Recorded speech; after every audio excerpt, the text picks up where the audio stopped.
Start பண்ணிட்டுனா பண்ணிக்கலாம் madam. ஓகேங்க sir.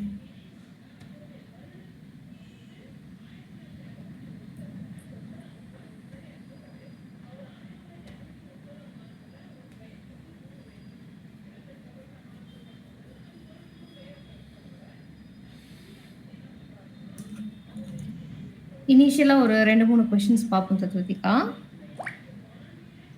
Okay ma'am. Okay. Electrode பொட்டன்ஷியலுக்கு ரிலேட்டடா தான் 2-3 क्वेश्चंस பார்க்கலாம்னு சொன்னேன். Okay. So good evening everyone. நம்ம லாஸ்ட் கிளாஸ்ல physical chemistry and inorganic chemistry NEET previous year questions பார்த்துட்டு இருந்தோம் இல்லைங்களா? ஸோ இன்னைக்கு வந்து ப்ரீவியஸ் இயர் கொஷின்ஸும் பார்ப்போம். பட் அது பார்க்கறதுக்கு முன்னாடி ஒரு சில ரேண்டமான கொஷின்ஸ் பார்த்துட்டு அதுக்கப்புறம் மறுபடியும் ப்ரீவியஸ் இயர் போகலாம். ரேண்டமான கொஷின்ஸுங்கிறது நான் சொல்றது ஜேஇ கொஷின்ஸ் தான். இப்போ ஏப்ரல் பேட்சோட ஜேஇ கொஷின்ஸ் தான் சொல்றேன். ஏன்னா சம்டைம்ஸ் ஜேஇ கொஷின்ஸ்ல இருந்து நம்மளுக்கு நீட் கொஷின் மாதிரியே இருக்கும் இல்லைங்களா? ஸோ அது ரிவைஸ் பண்ணால் உங்களுக்கு ஹெல்ப்ஃபுல்லாக இருக்குமேங்கிறதுக்காக ஒரு சில ஜேஇ கொஷின்ஸ் எடுத்திருக்கேன். அது பார்த்துட்டு மறுபடியும் ப்ரீவியஸ் இயர் கொஷின்ஸ் போகலாம். அது போறதுக்கு முன்னாடி தத்வதிகா வந்து எலக்ட்ரோட் பொட்டன்ஷியலுக்கு ரிலேட்டடா ஒரு சில ப்ராப்ளம்ஸ் கேட்டாங்க.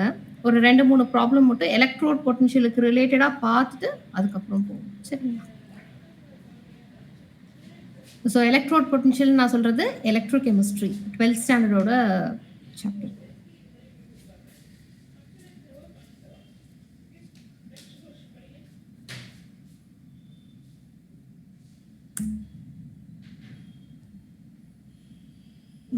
கொஸ்டின் ஸ்கிரீன் தெரியுதுங்களா? இங்க 2 ரியாக்ஷன் கொடுத்துருக்காங்க. கொஸ்டின் என்ன கேட்குறாங்கன்னா, the standard potential at 25 degrees Celsius for the following half reactions are given against them. half reaction கொடுத்துருக்காங்க. half reactionங்கிறது எலக்ட்ரோட்ல நடக்கக்கூடிய ரியாக்ஷன் தான் half reaction. இங்க 2 எலக்ட்ரோட் சொல்றாங்க. ஒன்று வந்து ஜிங்க், இன்னொன்று மெக்னீஷியம். இது ரெண்டுமே ரிடக்ஷன் ரியாக்ஷன். தெரியுதுங்களா? எப்பவுமே எலக்ட்ரோ கெமிஸ்ட்ரியை பொறுத்த வரைக்கும் நோ மேட்டர் வாட் உங்களுக்கு எலக்ட்ரோட் பொட்டன்ஷியல்னு ஒன்று கொடுக்குறாங்கன்னா அது ஆக்சிடேஷன் பொட்டன்ஷியலா இல்லை ரிடக்ஷன் பொட்டன்ஷியலான்னு ஃபர்ஸ்ட் நீங்க செக் பண்ணணும். ரிடக்ஷன் பொட்டன்ஷியலா மட்டும்தான் நீங்க யூஸ் பண்ணணும். ஆக்சிடேஷன் பொட்டன்ஷியலா இருந்ததுன்னா அது ரிடக்ஷன் பொட்டன்ஷியலுக்கு கன்வெர்ட் பண்ணிட்டு ப்ரொசீட் பண்ணுங்க. ஏன்னா நம்ம படிச்ச எல்லா ஃபார்முலாவும் எல்லா ஷார்ட்கட்டும் ரிடக்ஷன் பொட்டன்ஷியலுக்கு உண்டானது தான்.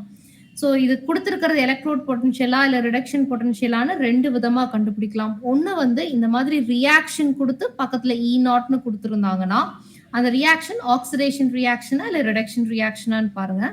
இங்க எலக்ட்ரான் கெயின் பண்ணியிருக்கு. Gain of electron is called reduction. அப்போ இங்க கொடுத்துருக்கிறது ரிடக்ஷன் பொட்டன்ஷியல். இருந்தாலும் கவனமா இருக்கணும். இப்போ அவங்க வெறும் E0ன்னு கொடுத்துட்டாங்க இல்லையா? சம்டைம்ஸ் என்ன பண்ணுவாங்கன்னா ரியாக்ஷன் கொடுத்துருவாங்க. பக்கத்துல E0ன்னு போட்டுட்டு Zn/Zn2+ which is equal to ஒரு வேல்யூ கொடுத்துருக்காங்கன்னு வச்சுக்கோங்க. நீங்க அந்த ரியாக்ஷனை பார்க்க கூடாது. இந்த ரெப்ரசன்டேஷனை தான் பார்க்கணும். இங்க வந்து இந்த கொஸ்டின்ல அவங்க ரியாக்ஷன் கொடுத்து வெறும் E0ன்னு தான் கொடுத்துருக்காங்க. வேற எந்த ஸ்பெசிபிக்கான ரெப்ரசன்டேஷனும் இல்ல. அப்ப இந்த ரியாக்ஷன் ரிடக்ஷன் ரியாக்ஷன் கொடுத்து இருக்கிறது ரிடக்ஷன் பொட்டன்ஷியல் அப்படின்னு தெரிஞ்சுக்கலாம். ஆனா இங்க ரெப்ரசன்டேஷன் கொடுத்துருந்தாங்கன்னா அப்ப ரெப்ரசன்டேஷனை வச்சுதான் அது ஆக்சிடேஷன் பொட்டன்ஷியல் ரிடக்ஷன் பொட்டன்ஷியலான்னு கண்டுபிடிக்கணும். சரிங்களா? ஸோ ரியாக்ஷன் இருந்தால் ஆக்சிடேஷன் ரியாக்ஷனா ரிடக்ஷன் ரியாக்ஷனான்னு பாருங்க. ரெப்ரசன்டேஷன் இப்படி இருந்ததுன்னா இங்க ஜிங்க் வந்து Zn2+ மாறுற மாதிரி இருக்கு which is oxidation. அப்ப இங்க கொடுத்துருக்கிற வேல்யூ ஆக்சிடேஷன் பொட்டன்ஷியல். இல்ல இப்படி கொடுத்துருந்தாங்கன்னு வச்சுக்கோங்க Zn2+/Zn அப்படின்னா Zn2+ is gaining electron to get converted into zinc. அப்ப இங்க கொடுத்துருக்கிறது ரிடக்ஷன் பொட்டன்ஷியல். புரிஞ்சுதுங்களா? அப்போ ஆக்சிடேஷன் பொட்டன்ஷியலா கொடுத்திருந்தால் ரிடக்ஷன் பொட்டன்ஷியலா எப்படி மாத்துவோம்? சைனை மட்டும் சேஞ்ச் பண்ணா போதும். நெகட்டிவ்ல இருந்தா அதை பாசிட்டிவா மாத்திக்கோங்க, பாசிட்டிவா இருந்தா நெகட்டிவா மாத்திக்கோங்க. ஓகேங்களா? இந்த क्वेश्चनல இந்த 2 பொட்டன்ஷியலும் ஆக்சிடேஷன் பொட்டன்ஷியலா இல்ல ரிடக்ஷன் பொட்டன்ஷியலுங்களா? Reduction potential ma'am. Reduction potential. அப்ப இத நம்ம தாராளமா யூஸ் பண்ணிக்கலாம் இல்லீங்களா? இப்போ இதுல இருந்து வேல்யூஸ் மட்டும் எழுதிக்கிறேன். இங்க ஜிங்கோட ரிடக்ஷன் பொட்டன்ஷியல் வந்து -0.762 அண்ட் இங்க மெக்னீசியமோடது இங்க டைப்போ இருக்கு. முன்னாடி நான் மைனஸ்னு போட்டிருக்கேன் தெரியுதுங்களா? மெக்னீசியமோடது -2.37 வோல்ட். நம்மளுக்கு நல்லா தெரியும். நம்ம ஷார்ட்கட் என்ன படிச்சிருக்கோம்? நெகட்டிவ் டெர்மினல்ல இருந்து பாசிட்டிவ் டெர்மினலுக்கு தான் எலக்ட்ரான் ஃப்ளோ இருக்கும். இப்போ ஃபார் எக்ஸாம்பிள் இது M1 எடுத்துக்கிட்டா, இது M2ன்னு எடுத்துக்கிட்டா, எலக்ட்ரோட் பொட்டன்ஷியல் நெகட்டிவா இருந்ததுன்னா, நெகட்டிவ் வேல்யூல இருந்து பாசிட்டிவ் வேல்யூக்கு எலக்ட்ரான் ஃப்ளோ இருக்கும். ரெண்டுமே பாசிட்டிவா இருந்தா, சின்ன நம்பர்ல இருந்து பெரிய நம்பருக்கு எலக்ட்ரான் ஃப்ளோ இருக்கும்னு ஞாபகம் வச்சுக்கோங்க. ரெண்டுமே நெகட்டிவா இருந்தால், அப்பவும் சின்ன நம்பர்ல இருந்து பெரிய நம்பருக்கு எலக்ட்ரான் ஃப்ளோ இருக்கும். அப்போ M2க்கு எலக்ட்ரான் வருது. So M2 is gaining electron. Gain of electron is called reduction. So M2 is getting reduced. அப்போ இது cathode. And இது anode. இங்க லூஸ் பண்ற எலக்ட்ரான் தானே M2க்கு போகுது. So it is losing its electron, oxidation, anode. So இதுதான் concept. இப்போ நம்மளோட ரிடக்ஷன் பொட்டன்ஷியல் வேல்யூஸை வச்சு எந்த மெட்டல் ஆக்சிடைஸ் ஆகும், எது ரெடியூஸ் ஆகும்னு சொல்ல முடியுமா?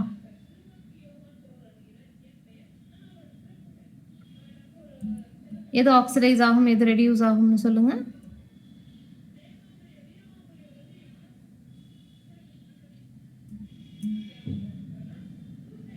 மேம் அந்த ஜிங்க் short வந்து ம் ஜிங்க் வந்து ஆக்சிடைஸ் ஆகுமா மேம்? ஓகே. இங்க என்ன கான்செப்ட்? சின்ன நம்பர்ல இருந்து பெரிய நம்பருக்கு எலக்ட்ரான் ஃப்ளோ இருக்கணும் இல்லைங்களா? இது ரெண்டுல எது கண்ணா சின்ன நம்பர்? மேம் சைனும் கன்சிடர் பண்ணணுமா மேம்? ஆமா கண்ணா, கண்டிப்பா. அப்போ மெக்னீஷியம் மேம். மெக்னீஷியம். இப்போ இதுதான் சின்ன நம்பர். இங்கிருந்து இங்க தான் எலக்ட்ரான் ஃப்ளோ இருக்கும். அப்போ zinc is gaining electron and magnesium is losing electron.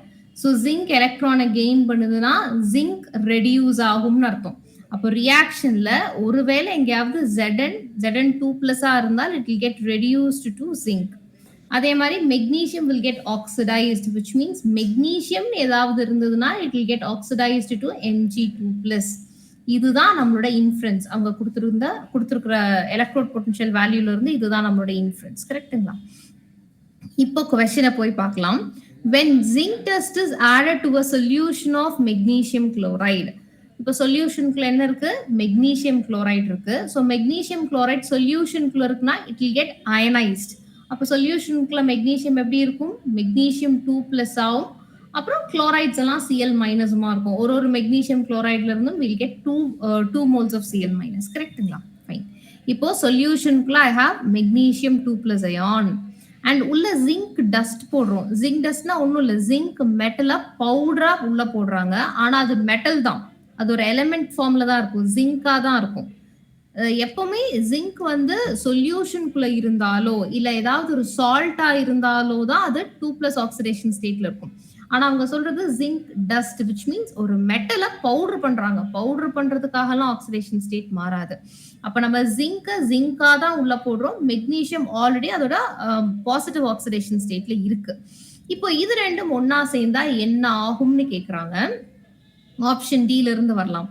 Magnesium is பிரசிபிடேட்டட்னு சொல்றாங்க. எப்ப மெக்னீசியம் பிரசிபிடேட் ஆகும்? மெக்னீசியம் 2+ இருக்குன்னா அது சொல்யூஷனுக்குள்ள தாங்க இருக்கும், பிரசிபிடேட்டா ஆகாது. அப்போ பிரசிபிடேட் ஆகணும்னா மெக்னீசியம் 2+ என்னவா மாறணும்? மெக்னீசியம்ங்கிற மெட்டலா மாறணும். அப்பதான் அது பிரசிபிடேட்டா மாறும்.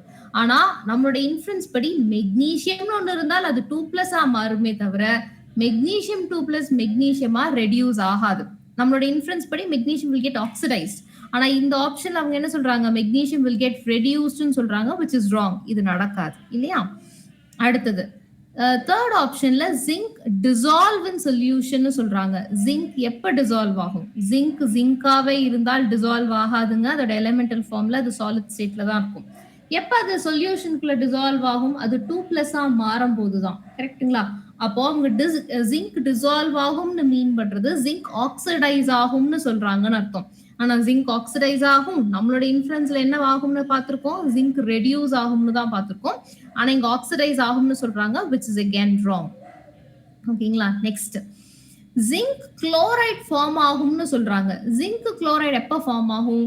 ஃபர்ஸ்ட் ஜிங்கா இருந்தால் அது Zn2+ மாறணும். அண்ட் ஒரு Zn2+ம் ரெண்டு Cl- கூட சேர்ந்தாதான் Zn2+ ஜிங்க் குளோரைடா மாறும். கரெக்ட்டுங்களா? ஆனா இதுவே நடக்காதுங்கிறது தானே நம்மளோட பாயிண்ட். ஜிங்க் 2+ தான் ஜிங்கா மாறுமே தவிர ஜிங்க் 2+ மாறாது. ஸோ இந்த ரியாக்ஷனும் நடக்காது. அப்போ எதுவுமே நடக்காதானா எதுவுமே நடக்காது. ஏன்னா ஜிங்க் ஆல்ரெடி அதோட ரெடியூஸ்டு ஃபார்ம்ல தான் இருக்கு அண்ட் மெக்னீசியம் அதோட ஆக்சிடைஸ்டு ஃபார்ம்ல தான் இருக்கு. ஓகேங்களா? அப்போ இந்த கொஸ்டின்ல எந்த ரியாக்ஷனும் நடக்காதுங்கிறது தான் ஆன்சர். புரிஞ்சுதுங்களா? இல்ல யாருக்காவது டவுட் இருக்கா? யாருக்காவது டவுட் இருக்குங்களா? அடுத்த கொஸ்டின் போலாமா?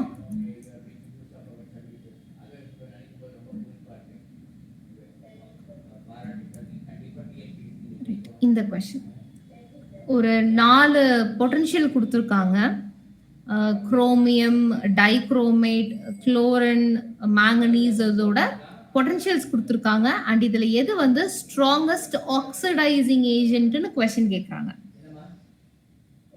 எப்படி போடலாம் இந்த கொஸ்டினை?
சொல்லுங்க மேடம்.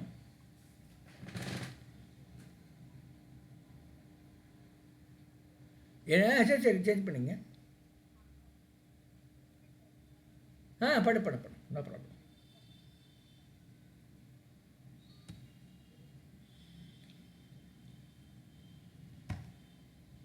மேடம் இப்போ வந்துடுவாங்க, கொஞ்சம் வெயிட் பண்ணுங்கள். ஏதோ டிஸ்கனெக்ட் ஆகிடுச்சு அப்படின்னா.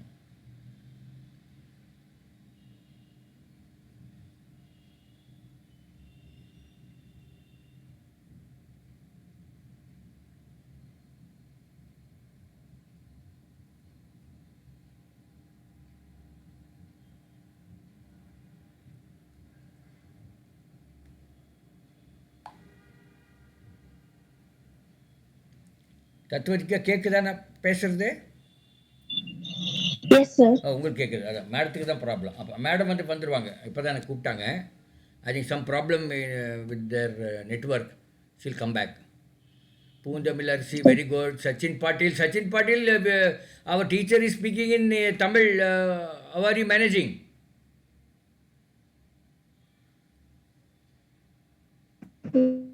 I can ask her to speak only in English. I did not see your name earlier. So I will now instruct her. Okay.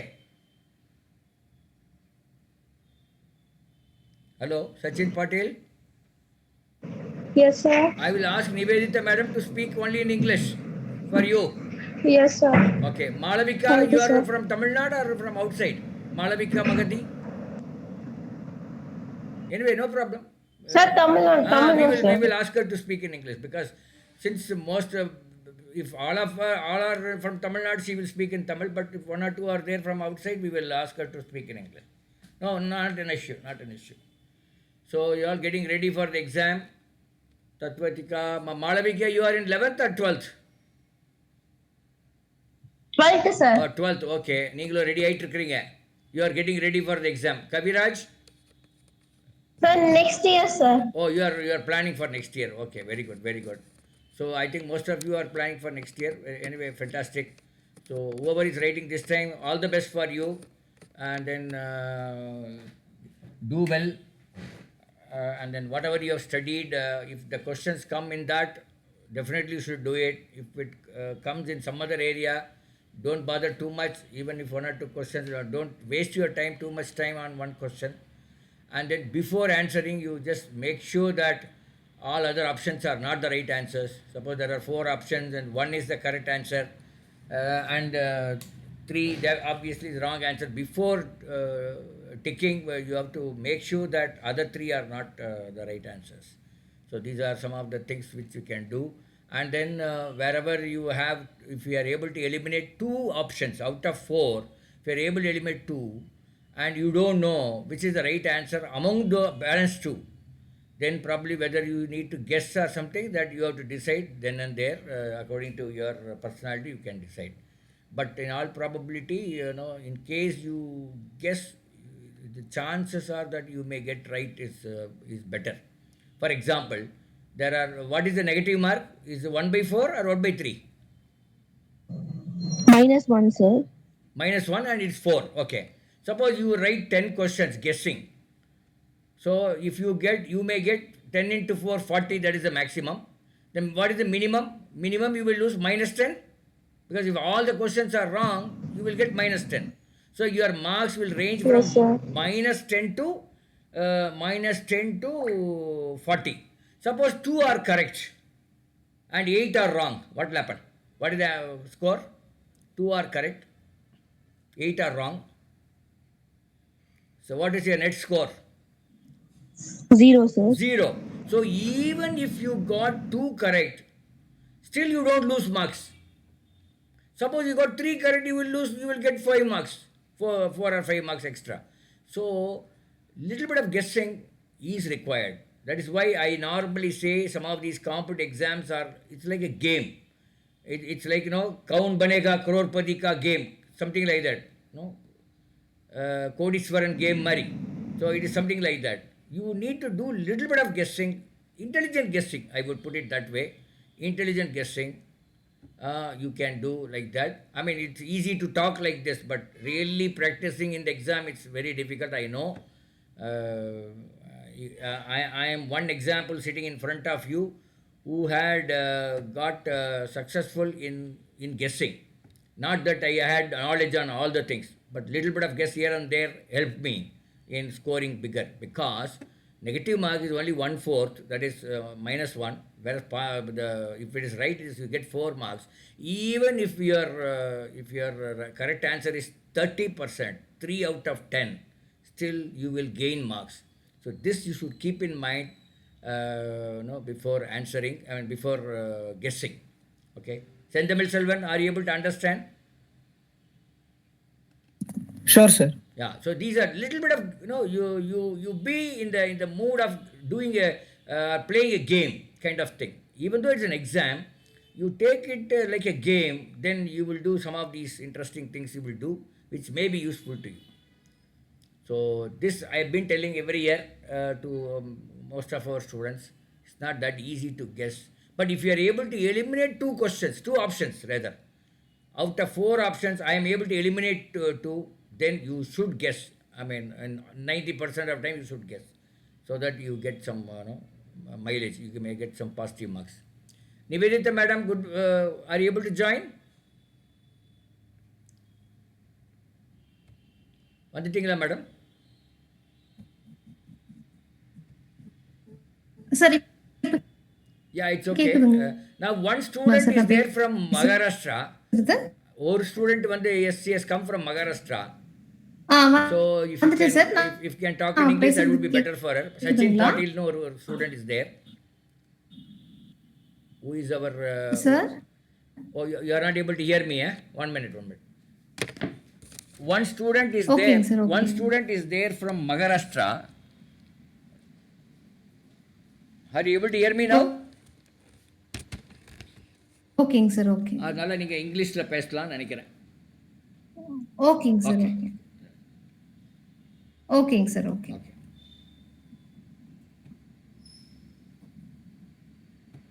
Sir Yeah. எனக்கு கேக்குதுங்க sir Yeah, I'm able to sir hear எனக்கு you. கேக்குதுங்க sir I'm able to hear you. No problem. Yes sir I can hear you Yeah. No problem. Carry on.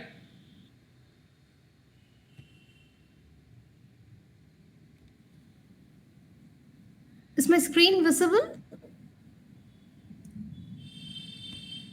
No, madam, it is not shared, I think. Is screen is shared for you, others? No, sir.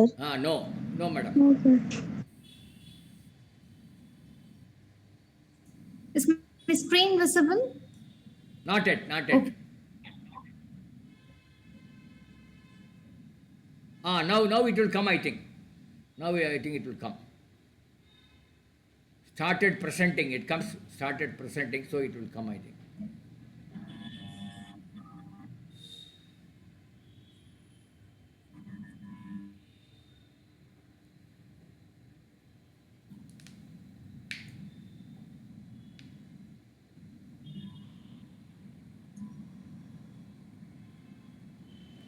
Yes, madam, the screen is visible now.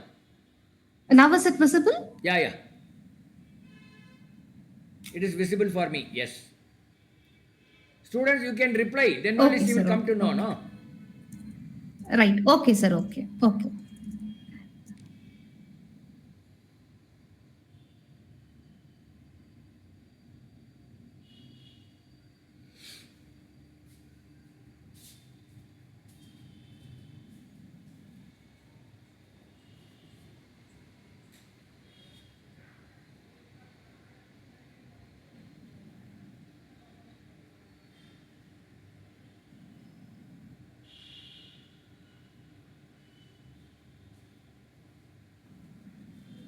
Okay.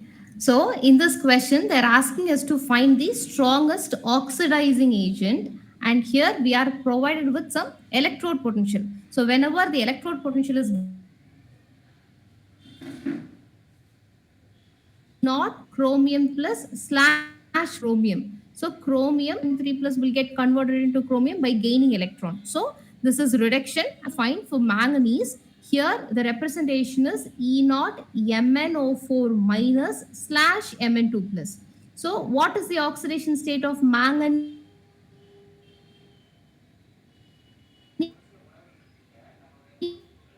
in MnO4 minus? What is the oxidation state of manganese in MnO4 minus?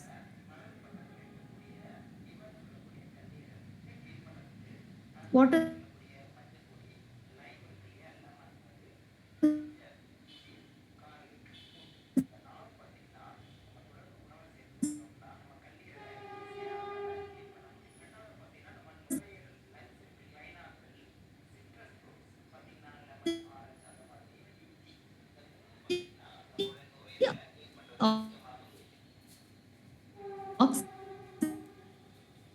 the oxidation I think there state is of an audio manganese? problem, I think, madam.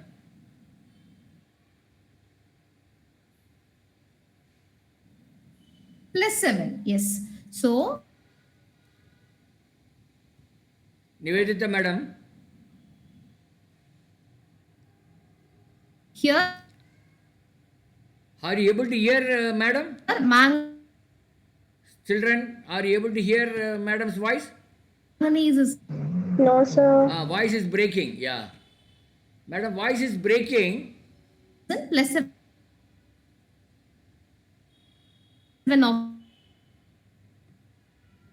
oxidation state, and this is getting converted into Mn2 plus.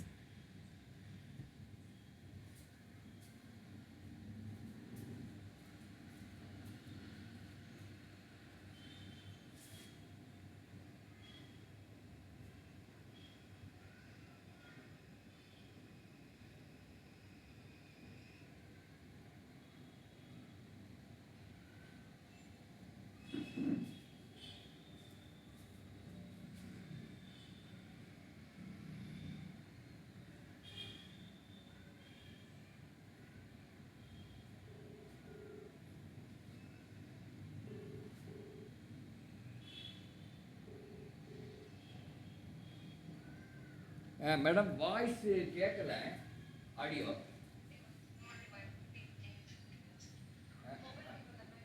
அது mobile டேட்டால charge கம்மியா இருக்கும்னு நினைக்கிறேன். சரி சரி okay. Yeah. Now she has joined again from the Wi-Fi network. So now I think it will be clear.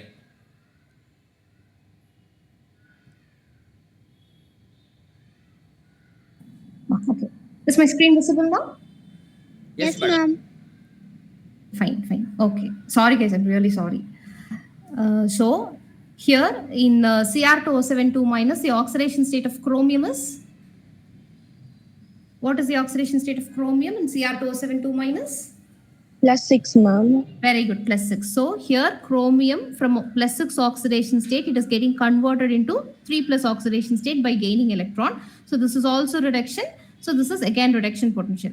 And chlorine is getting converted into chloride. This is also reduction. So this is also the reduction potential. So definitely we can use these values. So what is our shortcut?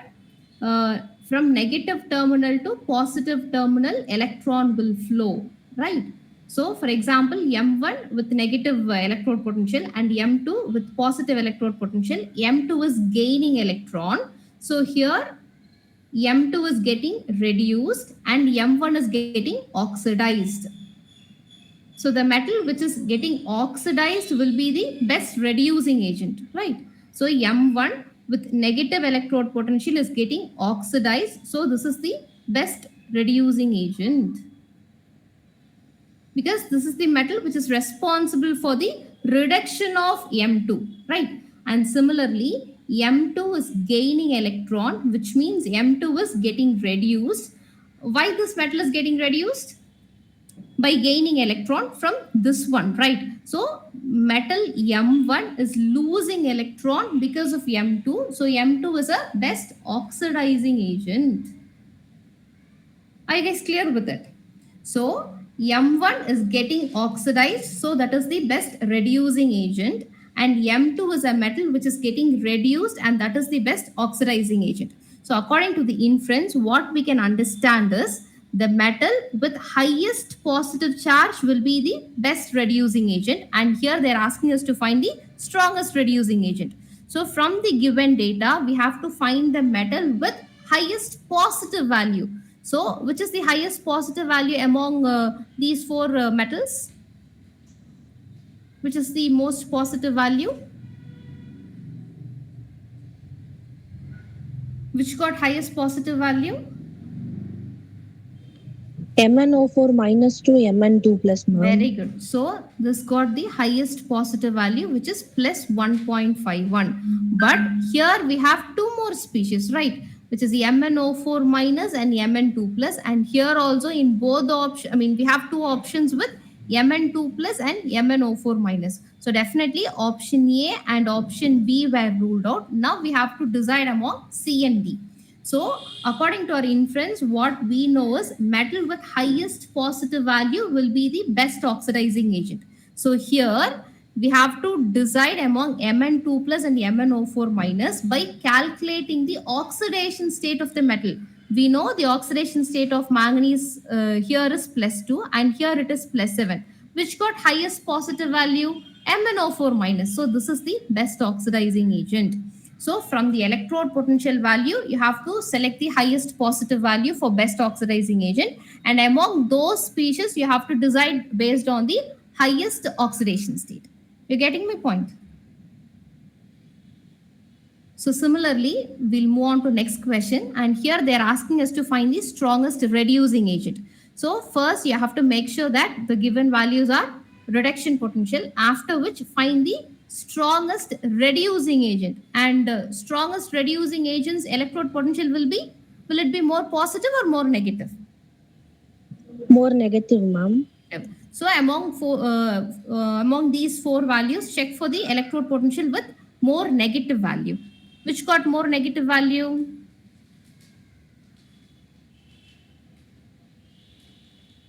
Which got more negative value?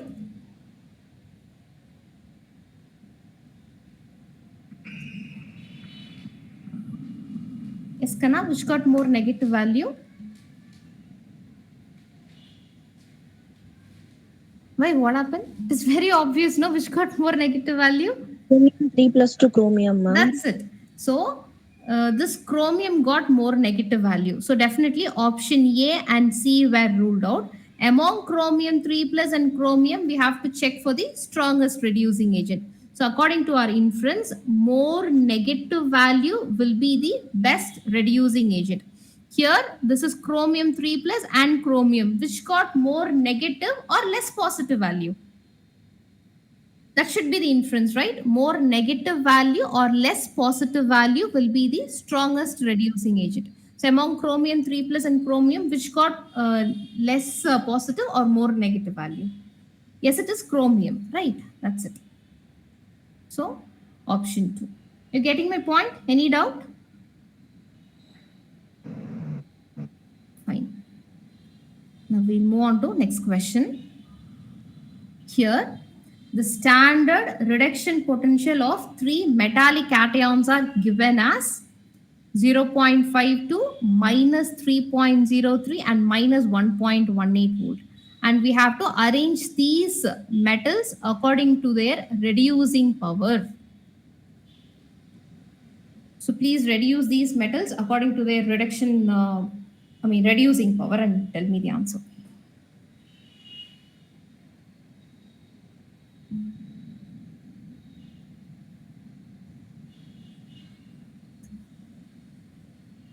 So Senthamil Shelvan and Tatvatika's answer is option A.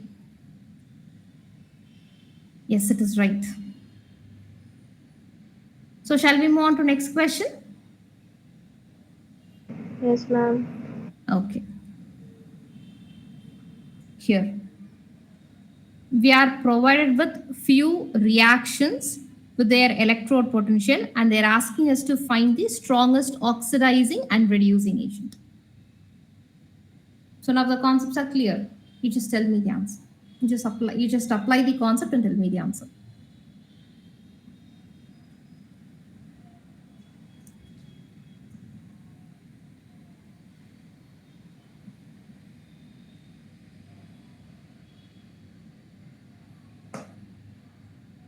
So Tatvatika's answer is option A. Okay. Marimuthu, what is your answer, Kanna? Sachin, Kundamilarisi. Option A, ma'am. Option A, right. Fine. One last question from electrode potential. See, here the electrode potential for these two reactions are given as 0.15 volt and 0.5 volt respectively. And they're asking us to calculate the reduction potential for one more transformation. See, first let us understand this question, okay? So here, copper 2 plus is gaining one electron to get converted into copper plus. So basically this is reduction. So copper 2 plus is getting reduced to copper plus, and for this conversion the potential involved is 0.15 volt. This is the reduction reaction, so the potential given is reduction potential, right? And again copper 1 plus is gaining one more electron to get converted into copper. Here again the reaction is reduction and the potential given is reduction potential, right? And they're asking us to calculate the reduction potential for copper 2 plus to copper. So from copper 2 plus to copper, we have to find the reduction potential. So the reduction potential from copper 2 plus to copper plus, I'm going to have it as E1 naught. Okay. And from copper plus 1 to copper, I'm going to have it as E2 naught. And they're asking us to find E3 naught. See, electrode potential values are not additive. So E3 is equal to, if you sum up these E1 and E2, you will not get E3 value. It is not additive term. So electrode potentials are not additive, but Gibbs free energies are additive. So instead of this relationship, we can have it as delta G3 naught, which is equal to delta G1 naught plus delta G2 naught. And what is the relationship between Gibbs free energy and electrode potential or cell potential? What is the relationship between delta G and E?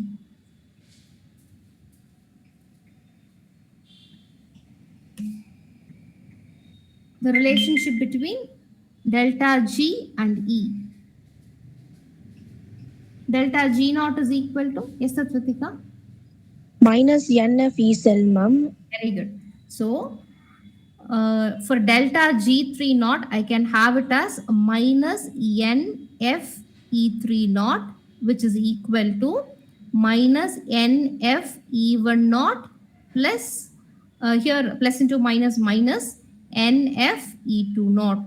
So, what are all the common terms here? Minus F, right? So left side we have n E3 naught. N is number of electrons involved, which is equal to, from this I'm going to take minus F as common.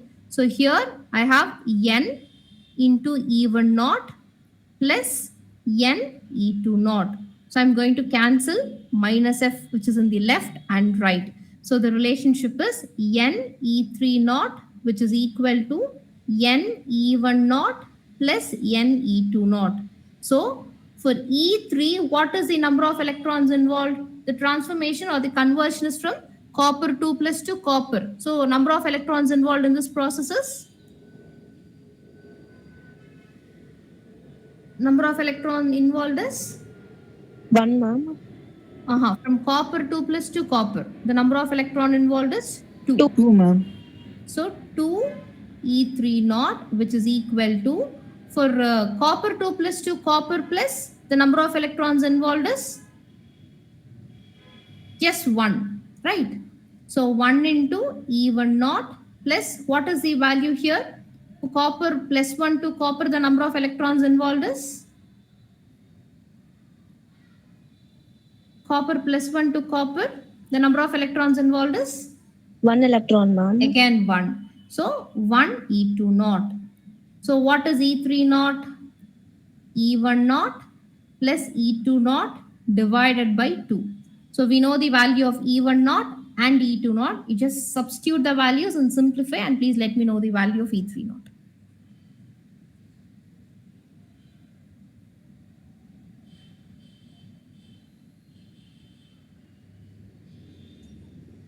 What is the value of E3 naught? Yes. So answer is second option, which is 0.325 volt. Is that clear? Is that clear? Fine. So now we'll move on to few more questions from JEE. So after discussing few questions from JEE, again we'll move on to previous year questions of Neet.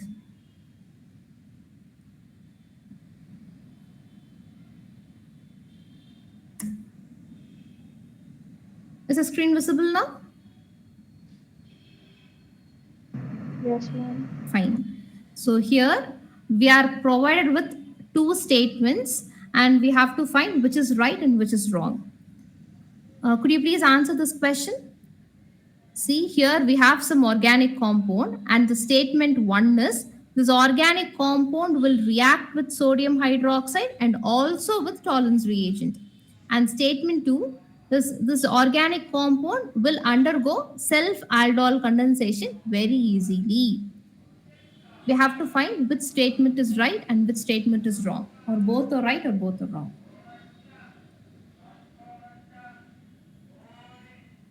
If you want any clue, please let me know, I'll give you.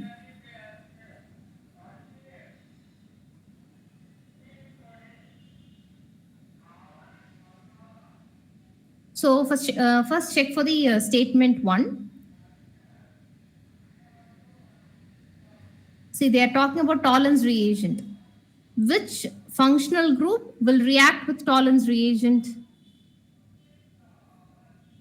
The functional group has to be? Kanna, which functional group will react with Tollens reagent?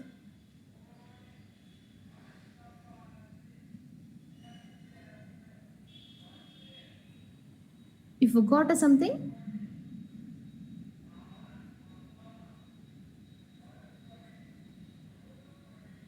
Aldehyde, right? So if the organic compound contains any aldehyde, then that aldehyde will react with Tollens reagent, right? So what is the positive result of tolerance test? Silver mirror test, ma'am. Ammonical silver nitrate precipitate. Yes. So if we have any aldehyde group in our organic compound, then this aldehyde will react with our tolerance reagent. Tolerance reagent is nothing but ammonical silver nitrate solution, and the formula of that reagent is AgNH3 twice with positive charge. So in this compound, silver is in +1 oxidation state and aldehyde is the reducing agent. So this reducing agent will reduce our Ag plus to Age. So silver will get deposited on the test tube. So aldehyde is the reducing agent. So that is why this Ag plus is getting reduced to Ag. So the positive result of tolerance test is we'll end up with the silver mirror on the test tube, right? And in this organic compound, let us find whether we have aldehyde here. This is alcohol, this is ether, and this is aldehyde, right? So this organic compound contains aldehyde. So definitely it will react with tolerance reagent. Fine. Will it react with sodium hydroxide? See, sodium hydroxide is a base and definitely it will react with an acid, right? In this organic compound, we have alcohol group and we know that alcohol got an acidic nature, right? And most of the reactions like Wolff reaction and in Reamer-Temer and all that, phenol was reacted with sodium hydroxide. Do you remember? Phenol, we know that alcohol got acidic behavior. So this phenol will lose its H plus very easily. So this is an acid and this can react with the base. So this H plus and this OH minus will be removed as H2O. And what will be the compound, Kana?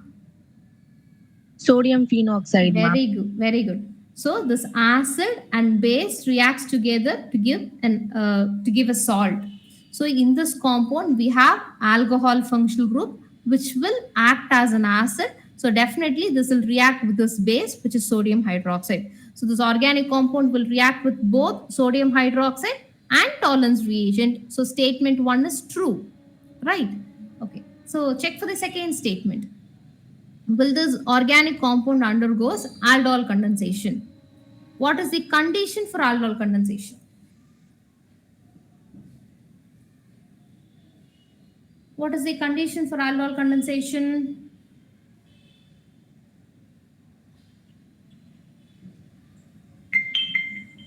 Presence of alpha hydrogen, ma'am. Very good. So aldehyde or ketone with at least one alpha hydrogen will undergo aldol condensation, right? Here we have aldehyde, but this aldehyde got alpha hydrogen or not? See, the carbon which is directly connected to aldehyde is considered to be alpha carbon. So this alpha carbon doesn't have hydrogen at all. So this is an aldehyde without alpha hydrogen. So this will not undergo aldol condensation. So statement 2 is false. So which is the right answer?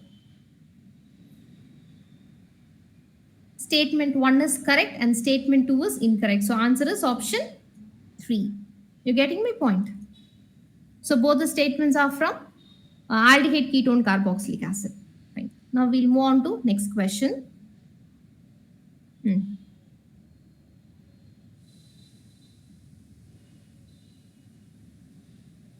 Here we are provided with one organic compound and they're asking us to find the most stable and least stable carbon radical respectively that is produced by homolytic cleavage of corresponding carbon hydrogen bond.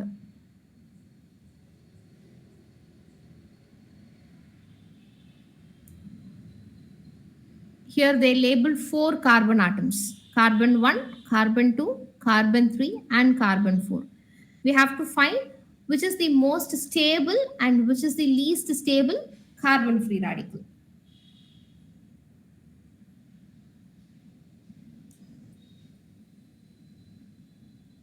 We know the stability order for free radical, right?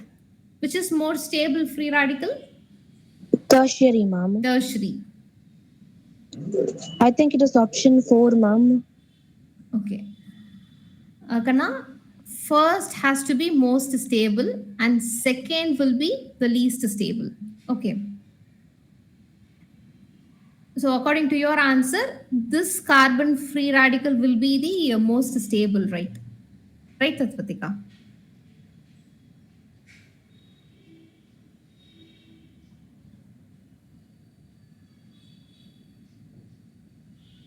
If you want to change the option, you can do it.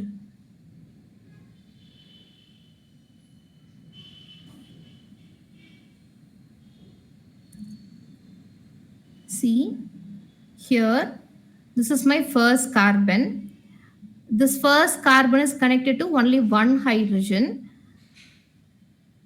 If there is any homolytic cleavage, electrons will be equally shared between this carbon and this hydrogen and this carbon, right?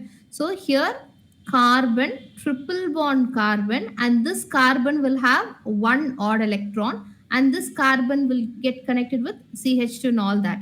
See, this is a free radical, but this free radical is on the this carbon. And what is the hybridization of this carbon? SP, ma'am. SP. See, SP hybridized carbon will have the highest percentage of S character, which is 50%. If carbon got highest S character, what it mean? The electronegativity of carbon is highest here. So here, since the electronegativity of carbon is very much higher, this cannot bear a positive charge or a free radical, because free radical or positively charged carbon is considered to be the electron deficient one, right? And here the carbon's electronegativity is highest. So highly electronegative carbon will not bear a positive charge or a free radical. Okay. So this free radical is highly unstable. Okay. Here, if we got free radical on this fourth carbon, then that seems to be the primary one, right? If the free radical is on this third carbon and that free radical is, if we got free radical on this carbon, what kind of free radical will be that?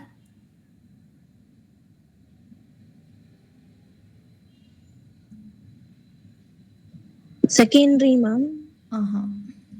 See, this carbon with odd electron is connected to 1, 2, 3 carbon atoms. So what kind of free radical will be? Tertiary. Tertiary. Tertiary. So this is tertiary. And how about this carbon, Kana? It is secondary, ma'am. Second. Yes. So we know that the odd electron which is on sp hybridized carbon is least stable than your primary free radical. Okay, so the least stable one is the free radical on first carbon. Okay, and we'll be expecting this tertiary free radical will be the most stable one, but this order is based on inductive effect, right? But more than inductive effect will be our priority will be on resonance. So if the free radical on second free radical is on second carbon, in addition to inductive effect we'll be having a resonance also there. See, I'll write you the structure. Carbon, hydrogen, triple bond carbon. Here I have two hydrogens, and this carbon is again connected to CH, CH3 and CH3. Now, for example, the hydrogen which is attached to second carbon was removed and we have an odd electron here. Wait. I missed one carbon. So CH, triple bond C, single bond CH2, single bond CH, CH3 and CH3. So this is our second carbon, right? So here I've removed one hydrogen through homolytic cleavage. So here I have an odd electron, right? Though this free radical seems to be secondary free radical, this free radical can also be stabilized by resonance because this free radical is adjacent to our triple bond.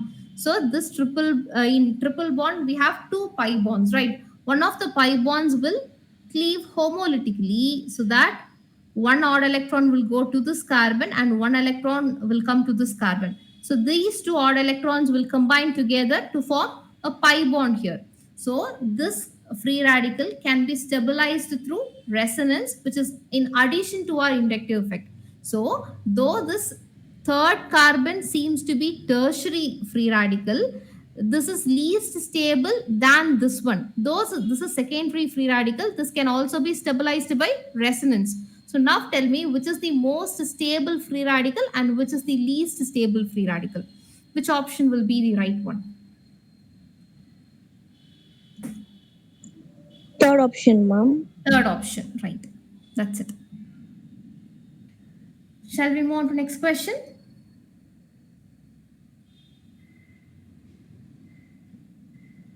Okay, this question. See, this is a question from inorganic chemistry. A molecule with the formula AX4Y has all its elements from P block. Okay. Element A is rarest, monoatomic, non-radioactive from its group and has the lowest ionization value among A, X and Y. Element X and Y have first and second highest electronegativity values respectively among all the known elements. The shape of the molecule is dash. See, here we have three segments. First, from the clue, we have to find what compound is that. After finding the compound, you have to find the hybridization of the central atom. And from the hybridization, you have to find the shape of the molecule. Okay, we have three steps. So the biggest work is we have to find the compound. So for that, we are provided with few clues. And the first clue is we have three types of elements. One is A, another one is X, another one is Y. And all the three elements are from P block. Okay, so you have to visualize the rightmost corner of the periodic table. Okay, and they are talking about compound A. See, it is rarest and it is monatomic. This is the biggest clue. Could you please tell me which could be that compound or element A? It is monatomic. So which P block element will exist as monatomic species?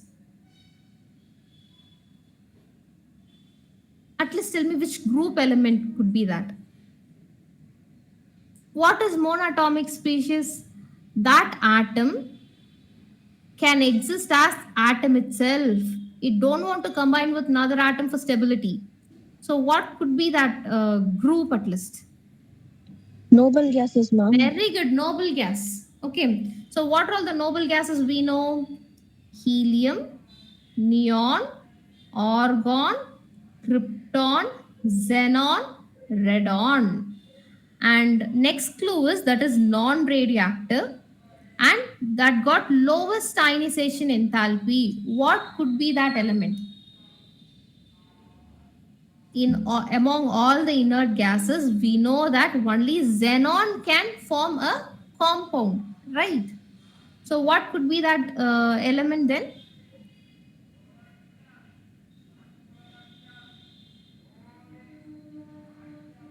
As we move down the group, what will happen to the ionization energy?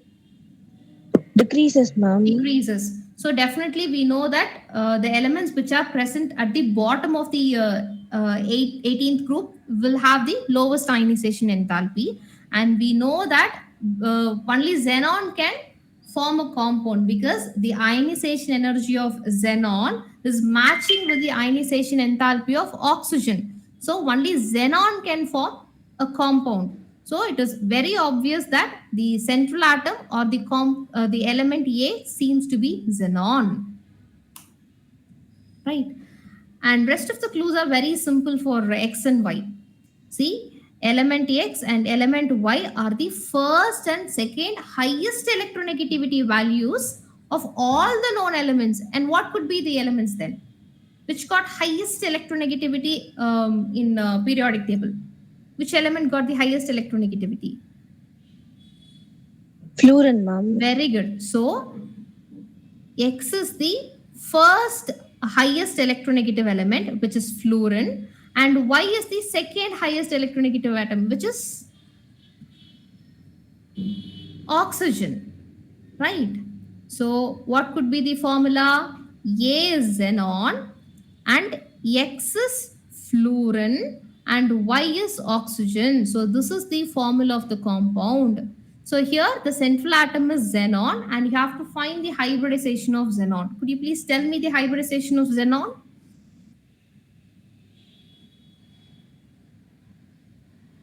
Do you have any doubt in finding hybridization?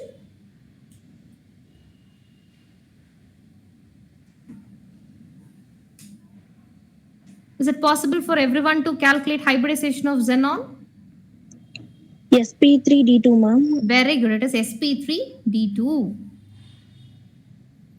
If you guys want me to calculate hybridization, I'll do it.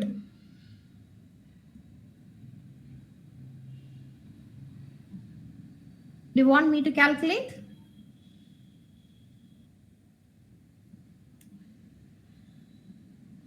Sendamil Chelvan?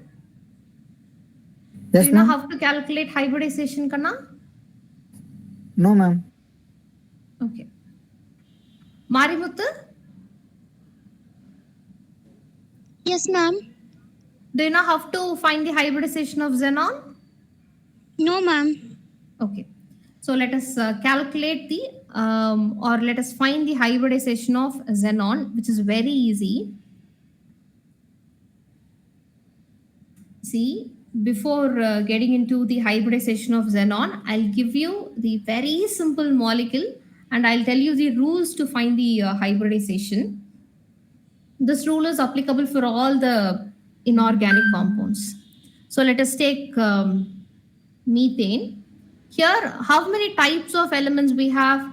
Two types. One is carbon, another one is hydrogen. And how many carbon atoms are there in methane? Only one. And how many hydrogen atoms are there in methane? Four, right?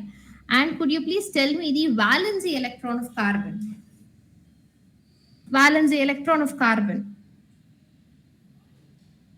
Carbon is in 14th group. So what is the valence electron of carbon? 4. And valence electron of hydrogen is 1, obviously. So 1 into 4 is 4 and 4 into 1 is again 4. You have to add these two total valence electrons, which is 8. So 8 is the total valency electron of methane itself. Okay. Now you have to compare the total valency electron with the number 9. Okay. So if the total valency electron is less than 9, then divide this total valency electron by 2. If total valency electron is greater than 9, then divide this total valency electron by 8. Total valence electron will never be equal to 9. So you don't worry about it. So according to the rule here, this is less than 9. So you have to divide this total valence electron by 2. So 4 times, remainder is 0. So from the quotient, we can find the hybridization. If the quotient is 2, then the hybridization is Sp. Power of S is 1, power of P is 1, 1 plus 1, which is 2. If the quotient is 3, then the hybridization is Sp2. If the quotient is 4, then the hybridization is Sp3. If quotient is 5, then the hybridization is Sp3D. And if the quotient is 6, then the hybridization is Sp3D2. And if the quotient is 7, then the hybridization is Sp3D3. That's it. So this is the rules, Kanna. See here, we didn't get any reminder, so no issues. But now we'll do it for another molecule, which is PCl3. Here we have two types of elements. One is phosphorus and another one is chlorine. So how many phosphorus we have in this compound? How many phosphorus? How many phosphorus in PCl3? Only 1. And could you please tell me the valence electron of phosphorus? Phosphorus is in 15th group. So the valence electron is?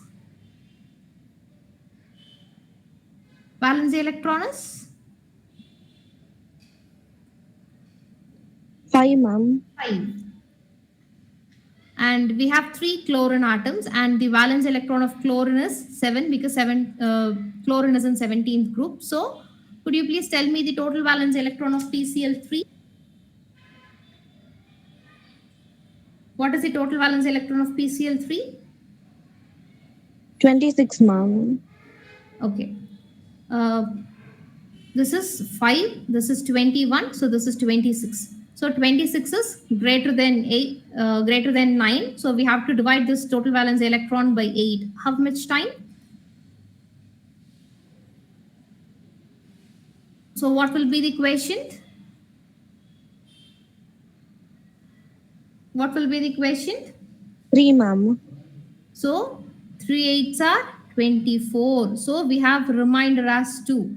So the remainder is not 0 or not 1. So we have to divide this remainder again. So here the remainder is again less than 9. So we have to take this remainder and we have to divide it with 2.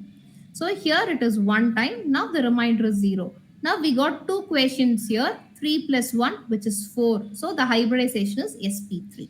Okay. So if we got remainder, then you have to take the remainder and you have to divide it with 2. So we have to add both the equations to find the hybridization. So this is the rule. So please apply these rules to xenon F4 oxygen and find the hybridization. So here we have xenon, fluorine and oxygen. Only one xenon, four fluorine and one oxygen atom. And what is the valence electron of xenon? 8, ma'am. So 1 into 8 is 8. And fluorine is in 17th group. So the valence electron is 7. So 4 into 7 is 28. And here the valence electron of oxygen is 6. So 1 into 6 is 6. So what is the total valence electron? What is the total valence electron? 42, ma'am. 42. So we have to divide this 42 by 8. So how many times? 6 times. 6 times? Yes, ma'am. Kana 42. Sorry, ma'am, it is 5 times. 5 times. So it is 40. So the remainder is 2. So again, we have to divide this remainder with 2. So now the remainder is 0. So we have two questions, 5 and 1. So 5 plus 1 is 6. So if the quotient is 6, then the hybridization is sp3d2. Okay. So this is how we have to calculate the hybridization of central atom. Now the hybridization of xenon seems to be sp3d2. So what could be the expected shape? So since the hybridization is sp3d2, xenon can form how many chemical bonds? 6 chemical bonds, ma'am. 6 It is chemical bonds. structure. Okay, it was expected to have an octahedral structure, but in this compound, xenon got only 5 terminal atoms, right? So instead of one atom, we'll be having one lone pair. So in octahedral shape or in octahedral structure, if we got one lone pair, then what will be the original shape of the molecule according to Vesper theory? In octahedral, if we got one lone pair, then the shape is square pyramidal. If we got two lone pair, then that is square planar. So here, xenon can form 6 chemical bonds, but the terminal atoms are only 5. So instead of one atom, we'll be using lone pair of electron. So in octahedral structure, we'll be having one lone pair. So the shape is square pyramidal. So answer the second option. You guys clear with it? Shall we move on to next question? Ma'am, how to find the hybridization when its remainder is 1, ma'am? 1 or any odd numbers? Kana, if the remainder is 0 or if the remainder is 1, then you can leave it. You don't want to divide it again. Okay, ma'am. If it is odd number, if you divide it again, for example, if we got any 5 or 7, you'll be dividing it with 2, right? So there we'll be getting remainder as 1. You can leave it. That's it. Okay, ma'am. Fine. Next question. Here they've given the properties of group 17 and the question is the property or the properties that show irregularity in first 4 elements of group 17. And here we have the original option. They are asking us to find the correct answer.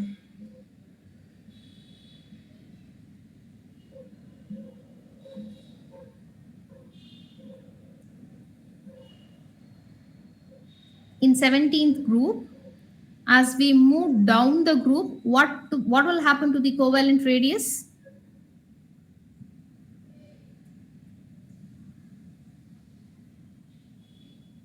It will get increased, right? There will not be any change in radius. Right, Kana? As we move from fluorine to chlorine, chlorine to bromine, the valency shell is getting increased. The distance between the center of the nucleus and the valency shell is getting increased. So there is no fluctuation in the radius as we move down. Obviously, it will get increased. So we have no problem with the covalent radius, right? So option 1 and option 4 were ruled out. They're asking us to find the irregularity. There is no irregularity in covalent radius. How about electron affinity? In 17th group element, which got highest electron affinity? Chlorine, ma'am. Yes. So the order of electron affinity of 17th group is highest is chlorine, next is fluorine, then bromine, then iodine. So definitely there is a fluctuation in or irregularity in electron affinity. So this could be the answer. And how about ionic radius, Kanna? There is no change in ionic radius or first ionization enthalpy. As we move down the group, there is an increase in ionic radius. As we move down the group, there is a decrease in ionization energy. So the only irregularity we find in electron affinity. So the answer is second option. You're getting my point? Fine. Now we'll move on to next question. Okay.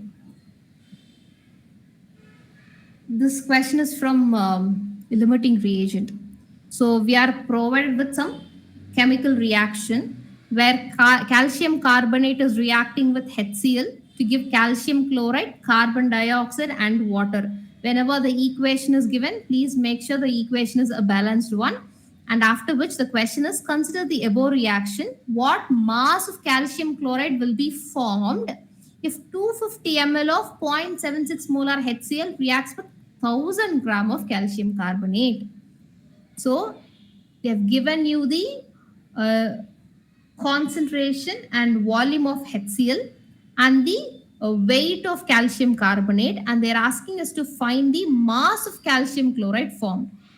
So you have to write the equation, you have to balance the equation, and after which you have to infer in terms of number of moles and find the number of moles of HCl, find the number of moles of calcium carbonate, and check for the limiting reagent, and from which you should calculate the quantity of calcium chloride formed, which is very easy. It is from your first chapter, Basic Concepts of Chemistry.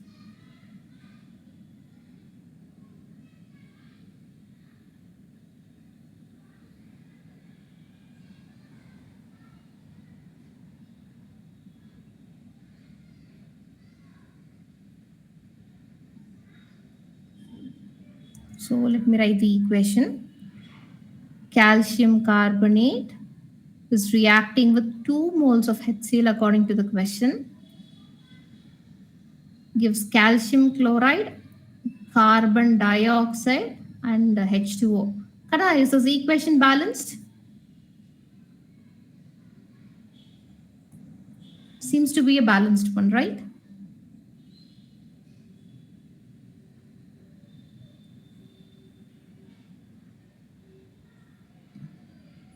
It is a balanced equation, right?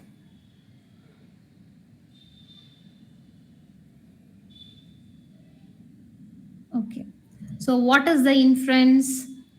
According to number of moles, 1 mole of calcium carbonate is reacting with 2 moles of HCl to give 1 mole of calcium chloride, 1 mole of carbon dioxide, and 1 mole of water. So here, the ratio between calcium carbonate and HCl is 1:2. The quantity of HCl is twice the quantity of calcium carbonate. the quantity of calcium carbonate is half the quantity of HCl. That is what the inference is, right? Now, let us write the data. Here, HCl, 250 ml of 0.76 molar HCl is reacting. So, we are provided with the concentration and volume. So, from these data, we can calculate number of moles, right? So, how to calculate number of moles from concentration and volume? The relationship or the formula is concentration is equal to number of moles by volume. And here the concentration is 0.76 molarity. And what is the unit of molarity? Mole per liter. And we have to cross multiply it with volume. And here the volume is 250 ml, milliliter, which is equal to number of moles.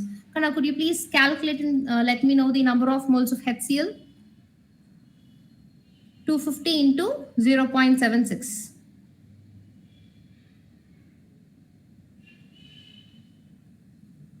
Zero 0.64, ma'am. No, Kana. You have to multiply 250 with 0.76. Can you please do it again?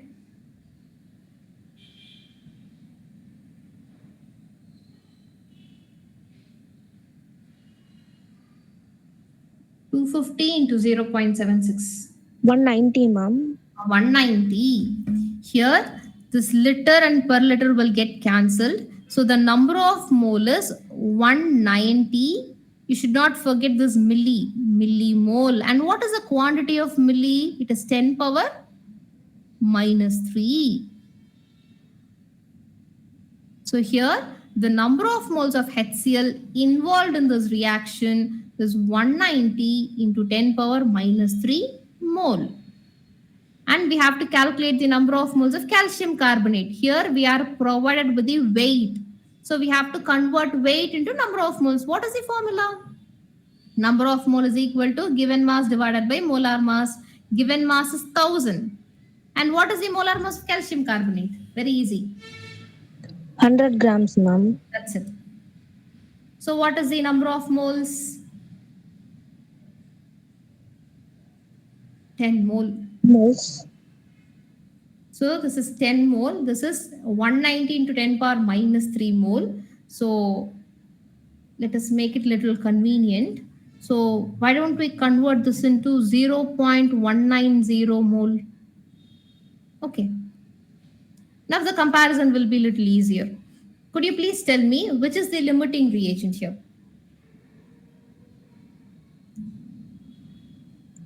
HCl, ma'am. HCl is the limiting reagent. So here the quantity of HCl is very much lesser. So that is the limiting reagent. So that will decide the quantity of the product formed. Right, Kanna? Now tell me, what is the number of moles of calcium chloride formed?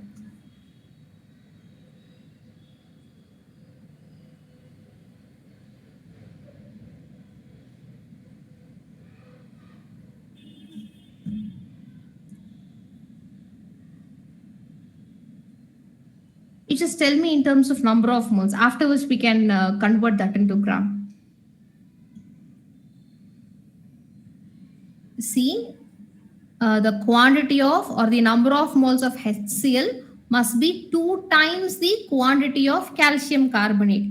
Here, the calcium carbonate is 10 moles. So the quantity required must be 20 moles. But here the quantity given is just 0.10. So the quantity of HCl is very much lesser than the actual quantity required. So this is our limiting reagent, and this limiting reagent will decide the quantity of product formed. So according to the inference, if the HCl is 2 mole, then the calcium chloride formed will be just 1 mole, the half the quantity of HCl, right? So here the quantity involved is 0.19 mole of HCl. So what will be the quantity of calcium chloride formed? Half the quantity of HCl, which is 0.190 divided by 2. So what is the number of moles, Kana? Number of moles of calcium chloride formed will be, you just divide 0.19 by 2, which is 0.095. So the number of moles of calcium chloride formed will be 0.095 mole. But in this question, they're asking us to find the mass of calcium chloride formed. But what we found is number of moles of calcium chloride formed. You just convert number of moles into given mass by this equation. So the number of mole is 0.095, which is equal to weight of the calcium chloride to be calculated. And what is the molar mass of calcium chloride? You have the atomic weight of calcium and atomic weight of chlorine as well. Just calculate and tell me the quantity of calcium chloride formed in terms of gram.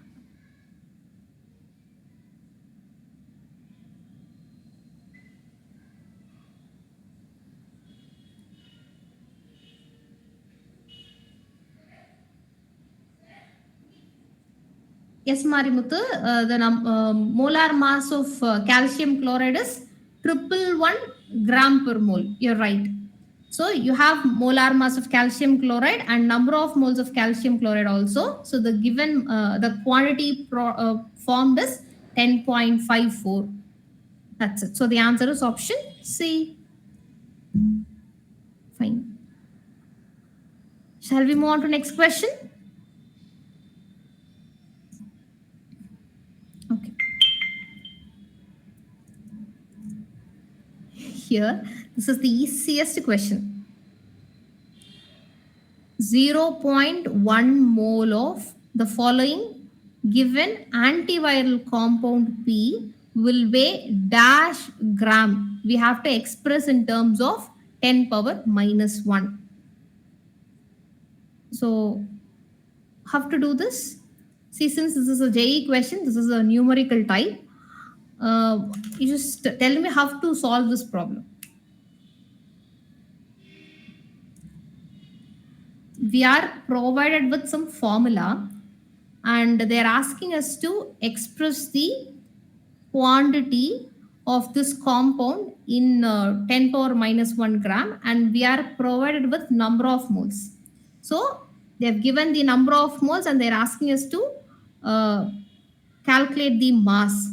So number of mole is given and they're asking us to calculate mass of the compound. So the relationship is number of mole is equal to given mass divided by molar mass. Number of mole is given as 0.1, which is 10 power minus 1, and molar mass can be calculated from the formula, right? So you just calculate the molar mass of this compound and you just cross multiply it and express in terms of 10 power minus 1. That will be the answer. First step, I want you to tell me how many carbon, hydrogens, or you just tell me the molecular formula of the compound. I don't want molar mass now. I just want you to tell me the molecular formula of the compound. Which means you have to tell me how many, what are all the atoms present and how many atoms are there. So that is the catch. So from this complicated structure, you have to find the molecular formula. And the second catch is you have to multiply the values properly. So what are all the elements present? Carbon, definitely hydrogen. And what are all the elements, Kanna?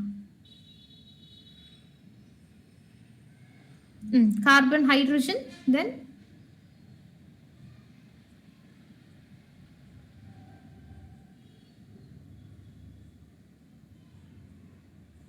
Why? What happened? Carbon, hydrogen, then? Fluorine, nitrogen, then? Iodine, oxygen.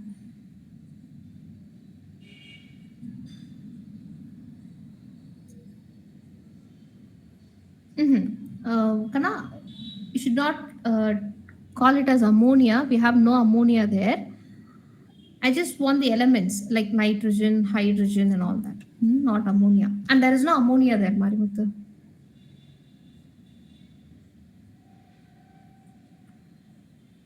So how many fluorine atoms are there? Only one fluorine, right? And how many nitrogen atoms are there? How many nitrogen? 2, ma'am. 2 nitrogen. Iodine? 1. Only 1. How about oxygen? 5 oxygen, ma'am. Very good, 5 oxygen. Now the crucial part is carbon and hydrogen. You just count and tell me how many carbon and how many hydrogen atoms there. Ma'am, is the carbon number is 4.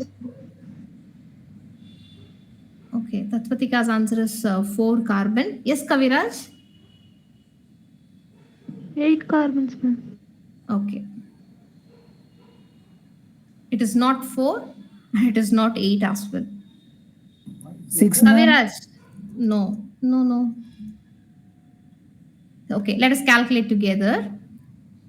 I'm going to count carbon atoms.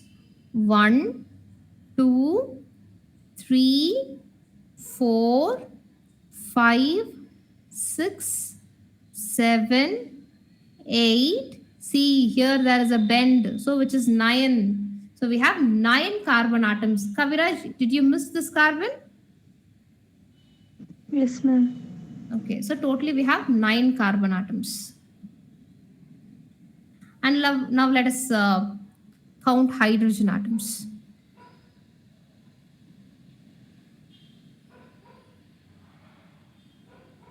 So hydrogen. 1, 2, 3, 4, 5, 6,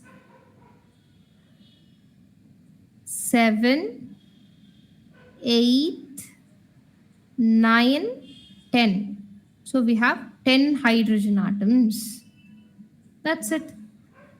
They have given the atomic mass of all the elements, so no problem. Carbon's atomic mass is 12, hydrogen's atomic mass is 1, fluorine's atomic mass is 19, nitrogen's is 14, iodine is 127, oxygen is 16. That's it.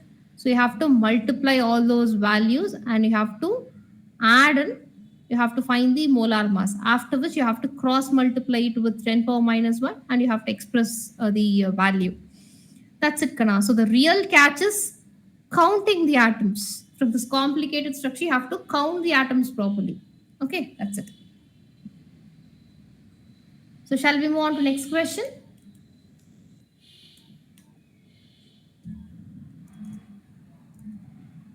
Okay, one last question.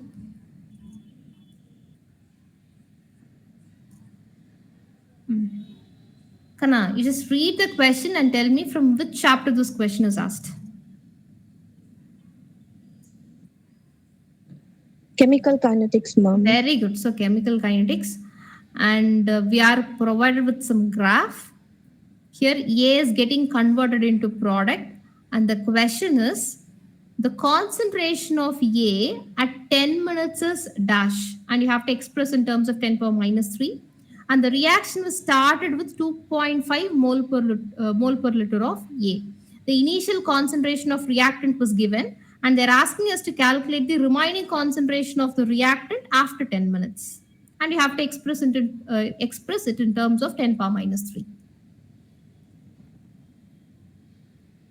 So the first step is you have to find what order is that.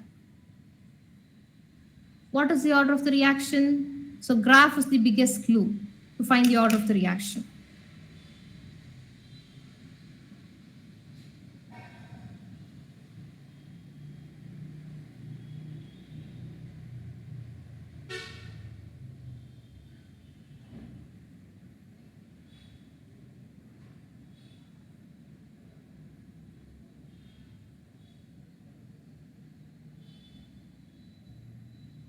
See here, the graph is between A naught and T half. T half is half-life period. And what is A naught? What is A naught? Generally, A naught is the representation for initial concentration of the reactant, right? Here, according to the graph, what we can infer is, as the initial concentration of the reactant increases, half-life period also increases. So they are directly proportional. So for all the orders, I'm going to write the half-life period. So first is zero order kinetics. So for zero order kinetics, what is the representation of half-life? T half is equal to A naught by 2 K naught. So here initial concentration and half-life were directly proportional. And the graph also implies that, right? As the initial concentration increases, half-life period also increases. For first order kinetics, what will be the relationship? For first order, what is the expression for T half? T half is equal to 0.6932 divided by K1, and there is no initial concentration term. So, as far as first order reaction is concerned, half-life period is independent of initial concentration. So the graph will be like this. So x-axis is initial concentration of the reactant and y-axis is half-life. As you increase the concentration of the reactant, there will not be any change in the half-life period. So this will be the graph of first order. But this is the graph of zero order kinetics. So as far as zero order kinetics is concerned, we have only two formulas. One is half-life period, and another one is K naught formula. What is the K naught formula, Kana? K naught is equal to A naught minus A divided by T, right? As far as zero order kinetics is concerned, we have only two formulas. One is half-life period formula, another one is K naught formula. And here they're asking us to find the concentration of the reactant at particular time. So here they're asking us to calculate the value of A. A naught is given. A naught is the initial concentration of the reactant, which is 2.5 mole per liter. And T is given as, what is the time? What is the value of T? Kana, what is the value of T? 10 minutes, ma'am. That's it, 10 minutes. And you have to find the value of A. So for which you have to calculate the value of K naught. So to find the K naught, we are provided with the slope. So from the slope value, you can calculate K naught. So how to do that? See, from this relationship, the graph was given. So T half is equal to 1 by 2 K naught into A naught. So this is similar to the straighten equation. Y is equal to mx. So x coordinate is A naught and y coordinate is T half. So what is the value of slope? 1 by 2 K naught. So slope is equal to 1 by 2 K naught and the value of slope is given as 76.92. Which is equal to 1 by 2 K naught. So what is the value of K naught? K naught is equal to 1 by 2 into 76.92. You don't simplify the K naught value here. You just substitute in this formula. What is the value of K naught? 1 by 2 into 76.92, which is equal to A naught of, the initial concentration of the reactant is 2.5 mole per liter.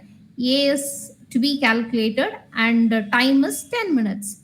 Just simplify, you just rearrange this equation and find the value of A. That's it. Okay. Can you do this as activity? Do you have any doubt in this problem? Can you do this problem as activity?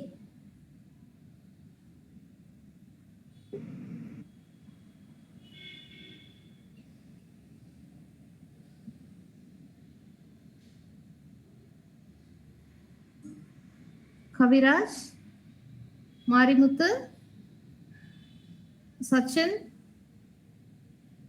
you guys have any doubt in this problem? No, ma'am. No, ma'am. Okay, fine. So in next class, again, we'll continue previous year questions, okay? Fine. Okay, Kana. So if you have any doubt, you just ask me or we'll close the session.